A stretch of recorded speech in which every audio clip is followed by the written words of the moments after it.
Assalomu alaykum, hurmatli talabalar, kanalimiz a'zolari. Sizlar bilan bugungi ona tili o'qitish metodikasi fanidan boshlang'ich sinflarda ona tili o'qish tarixidan mavzusi bo'yicha ma'ruza mashg'ulotimizni tanishib o'tamiz. Bu ma'ruza mashg'ulotini Diniy tadbirkorlik pedagogika instituti boshlang'ich ta'lim metodikasi kafedrasi katta o'qituvchisi Xushbaq Qobilbek Shokirovich tomonidan olib boriladi. Demak, mavzu yuzasidan rejalarimiz quyidagilardan iborat. Ona tili o'qish metodikasi fanining predmeti, vazifalari, boshlang'ich sinflarda ona tili o'qish metodikasi fanining asosiy bo'limlari, ona tili o'qitish metodikasi fanining boshqa fanlar bilan aloqadorligi, pedagogika, psixologiya, didaktika, ona tili, o'zbek adabiyoti fanlari bilan aloqasi. Demak, mana shu rejalar bo'yicha biz tanishib olishimiz kerak. Ona tili o'qish metodikasining asosiy vazifasi nimadan iborat, uning predmeti nima bo'ladi, bu qaysi fanlar bilan aloqador, uning bo'limlari qaysilar, sizlar bilan ona tili o'qitish metodikasiga kirish amalga oshiriladi. Xo'p, ona tili o'qish metodikasi pedagog va amaliy fanlar sirasiga kiradi. Ya'ni bu bevosita biz pedagoglarni tarbiyalaganligimiz uchun, bevosita ertaga biz pedagoglarni tayyorlaganimiz uchun ham pedagogik va ularni amaliy jihatdan maktablarda qo'llay oladigan tajribali mutaxassislarni tayyorlaganimiz uchun amaliy jihatdan shakllanganligi uchun ham amaliy fanlar qatoriga kiritiladi. Chunki u nazariyaga asoslanadi. Ya'ni birinchi navbatda nazariya o'rganiladi, uni amaliyotda tatbiq etilishi kerak bo'ladi. O'quvchilarni o'qitish, tarbiyalash, o'stirishning amaliy vazifalarini bajarib berish kerak. Shuning uchun ham biz bu fanni pedagog va amaliy fan deb mana shu qatorga kiritganmiz. Ona tili o'qish metodikasi fani ta'lim berish sharoitida ona tilini egallash, ya'ni nutqni, o'qish va yozishni, fonetika va grammatika bilib olish jarayoni hisoblanadi. Ya'ni bevosita biz ona tilini o'rgatib borar ekanmiz, ularning nutq jarayonini shakllantirib borishimiz kerak. Bu maktabgacha ta'lim muassasalaridan boshlangan ekan, biz uni davom ettiramiz. Ularda nutq jarayonini, so'z boyligini oshiramiz, bog'lanish nutqini shakllantirib boramiz. Ularni so'z boyligini shakllantirish natijasida bevosita erkin ravon fikrlay oladigan yosh avlodni tarbiyalab boramiz. Ularni bevosita o'qish va yozuv jarayoniga ham tatbiq etishimiz kerak. Ham yozishi, ham o'qiy olish imkoniyatiga ega bo'lishi kerak bo'ladi o'quvchilar. Bunda fonetika, grammatika, ya'ni o'sha biz boshlang'ich sinflarda asosan ko'proq o'sha birinchi sinfga kelgan o'quvchimiz biz uchun tovush asos qilib olinadi. Bunda fonetikaga yuzlanamiz. Fonetika esa tovush tuzilishi, o'sha tovushlarning shakllanish jarayonini o'rgatib beradigan tilshunoslik bo'limi. Grammatikada asosan o'sha leksikologiya, morfologiya, sintaks bo'limlarni o'z ichiga oladi.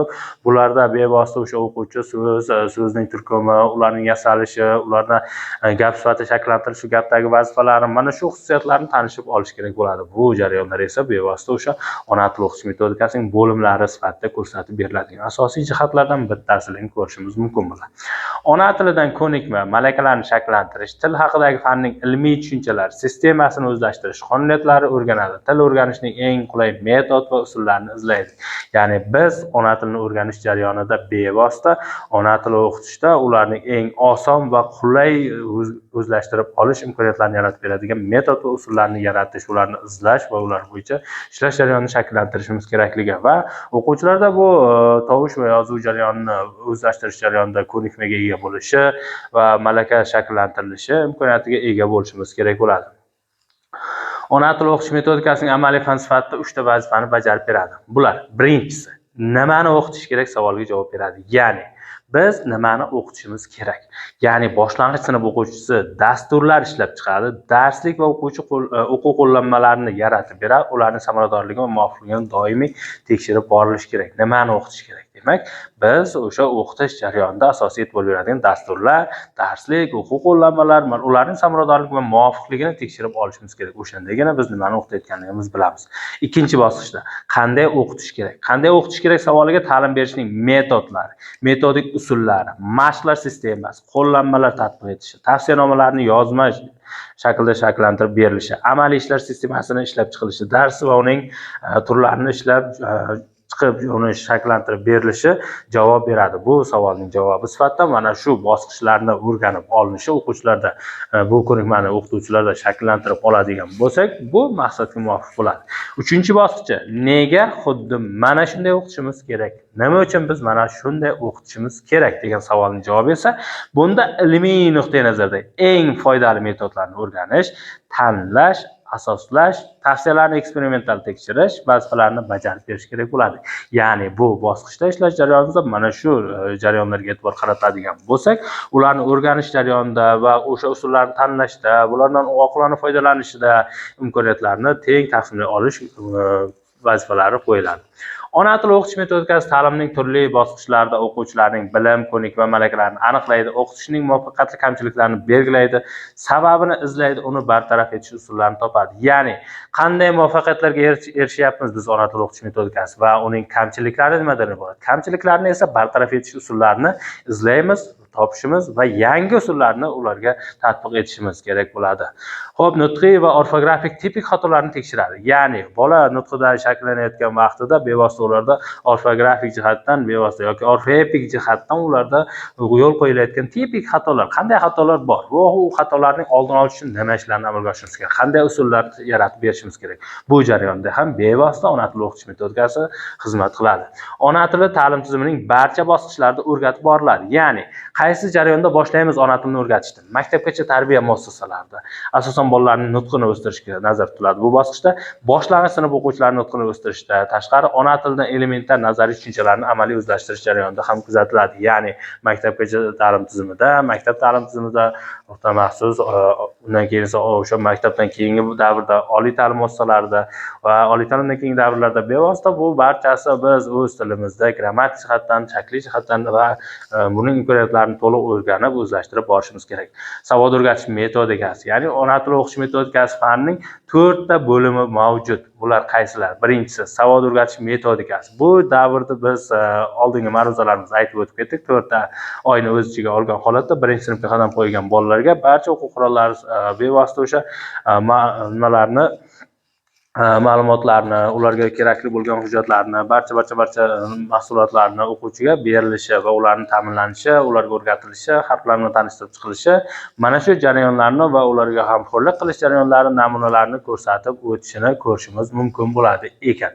Ya'ni bu o'sha birinchi davri savod o'rgatish davri hisoblanadi. Keyingisi bu ikkinchi davrida esa bevosita o'qish metodikasi. O'quvchilarga o'qish jarayonini o'rgatib borilishi nazarda tutilyapti. Bu boshlang'ich sinf o'quvchilari o'qish fanining vazifasi birinchi navbatda bolalar tez, to'g'ri, ongli va ifodali o'qish ko'nikmalariga, ya'ni o'qish malakalarining sifatlariga urg'u beriladi va o'qish malakalarini shakllantirib olish kerak bo'ladi. Uchinchisi grammatika va imlo metodikasi. Bu bo'lim elementar, to'g'ri yozuvga va husni xatga o'rgatish, grammatik tushunchalarni boshlang'ich imlo malakasi shakllanishini o'z ichiga oladi. Ya'ni biz chuqurlashib ketmaymiz. Bunda boshlang'ich sinflarda grammatik nuqtai nazardan qisman ma'lumotlar berilgan holatda o'quvchilarga so'zlarni asos qismlarini, ularning hosil bo'lishi, ularning elementar tarzda o'rgatib borilishi kerak bo'ladi. Bunda o'qituvchi o'sha amaliy va nazariy bilimlar berish jarayonida ko'proq nazariyaga amal qilinishi kerakligi nazarda tutiladi. Va keyingi bosqichimizga e'tibor beradigan bo'lsak, bu keyingi bo'limimizda o'quvchilarning nutqini o'stirish metodikasi. Bu bo'lim boshlang'ich sinflarda alohida o'rin tutadi. Bolalar birinchi marta tilni, nutqni o'quv fani sifatida anglaydilar. Ular xohlagan va qiziqarli narsalarga emas, balki zaruriy narsa hodisalarga, ularning o'z erki, o'z holatida yodlash uchun imkoniyati yetgan shakllarni emas yoki so'zli matnlarni emas, she'rlarni emas, endi biz dasturda, o'quv dasturida berilgan ma'lumotlarni izchillikda o'rganib, ularning nutq jarayonini shakllantirib borishimiz kerakligi va nutq boyligini oshirib borishimiz, bog'lanish nutqini tuza olish imkoniyatini yaratib berishimiz kerak. Metodika bolalarning nutqini boyitishni, sintaktik va bog'lanish nutqini o'stirishni ham ta'minlashi kerakligiga e'tibor qaratishimiz kerak bo'ladi ekan. Asosan o'sha bu jarayonlarda o'quvchilarning nutqini boyitish jarayonida bevosita o'sha fan sifatida shakllantirish imkoniyatiga, o'quvchilarning mana shu grammatik jihatdan, nutqiy jihatdan, ularning imlo jihatidan to'liq shakllanishini xizmat qiladigan asosiy vositalarimizdan fan sifatida shakllanishi kerakligini ko'rib o'tishimiz mumkin. Ona tili o'qitish metodikasining amaliy fan sifatida 3 ta vazifasi mavjud. Dunyoni bilish nazariyasi. Ona tili o'qitish metodikasi fanining metodologik asosi hisoblanadi. Ya'ni dunyoni bilish nazariyasi. O'sha dunyoda barcha voqea, hodisalar, ularning anglab olish imkoniyatini yaratib beradigan asosiy jihatlarimiz bu. Ularni o'qish ko'nikmasini shakllantirish orqali ma'lumotlarni qabul qiladi, ma'lumotlarni ishlab chiqadi, yana qayta ma'lumotlar bera olish imkoniyatini ta'minlab beradi. Bunda bevosita o'sha metodikaning amaliy ahamiyati o'quvchining til boyligini har tomonlama to'liq bilib olish ta'minlashdir. Chunki insonda til qanchalik rivojlanib borsa, shakllanib borsa, ularda bevosita barcha ma'lumotlarni o'rganish va o'z o'zlashtirish imkoniyatiga, bularda kerakli ma'lumotlarni yig'ib olish imkoniyatini paydo qiladigan asosiy jihatlardan bittasi hisoblanadi. Til oqilona va mantiqiy bilish vositasi ham hisoblanadi. Til birliklari, formalari yordamida bilish jarayonida umumlashtirish, tushunchalarni muhokama, xulosa bilan bog'lash, amalga oshirilish jarayonlarini kuzatishimiz mumkin. Tushuncha paydo qildik, o'zimizda tushuncha paydo bo'lgandan keyin uni esa oqilona undan foydalanish va o'sha tushuncha yuzasidan fikrlarimizni yanada qaytarib chiqarib berish imkoniyatini ta'minlaydigan asosiy vositamiz bu bolalarga ona tili o'qitish metodikasi fan doirasida o'rgatib boriladigan jihatlardan bittasi hisoblanadi ekan. Ona tili o'qitish metodikasi fan sifatida ona tili o'qitish metodikasi maktabda o'qitishning o'qituvchilar nutqini yaxshi rivojlanishiga kafolat beradigan, tilni har tomonlama bilishning ijtimoiy rolini tushuntiradigan yo'llar bilan ta'minlash kerak. Demak, nutqni o'stirish maktabning muhim vazifasi hisoblanadi. Amaliyotda bevosita o'sha kishi bilimining manbai va harakatlantiruvchi kuch, haqiqat mezoni va bilim tojidir. Analitik sintetik ishlar yordamida til ustida kuzatish, umumiy xulosa chiqarish, nazariy ta'rifi qoidaga shular asosida og'zaki va yozma turdagi jonli nutqlar to'g'ri talaffuzda o'tishini ko'rishimiz mumkin bo'ladi. Buni bevosita ona tili o'qitish metodikasining ular qaysi fanlar bilan bog'liq, ular bilish nazariyasidan tashqari yana psixologiya, pedagogik ma'lumotlarga tayanishni ko'rishimiz mumkin. Demak, pedagogika, psixologiya, ona tili umumiy holatda ular chambarchas bog'liq holatda amalga oshiriladigan fanlar sirasiga kiradi. Metodika psixolingvistika bilan ham bog'liq, chunki psixik jihatdan ularning shakllanishiga ham e'tibor qaratish kerak. Ular nutq haqida, uni talab qiluvchi sabablar, nutq turlari haqida o'rganadigan asosiy jihatlardan bittasi. Ona tili o'qitish amaliy ma'lum qismini nazariy egallash nazarda tutganligi uchun ham ona tilining lingvistik metodikasining muhim asosi hisoblanadi. Demak, biz ona tili o'qitish metodikasining qaysi fanlar bilan bog'liqligi, uning bo'limlari, uning predmeti, uning maqsadi haqida mana shu ma'ruzamizda tanishib oldik. Yana ham uni kengaytirib, boyitib borishimiz mumkin bu mavzuga. E'tiborlaringiz uchun tashakkur.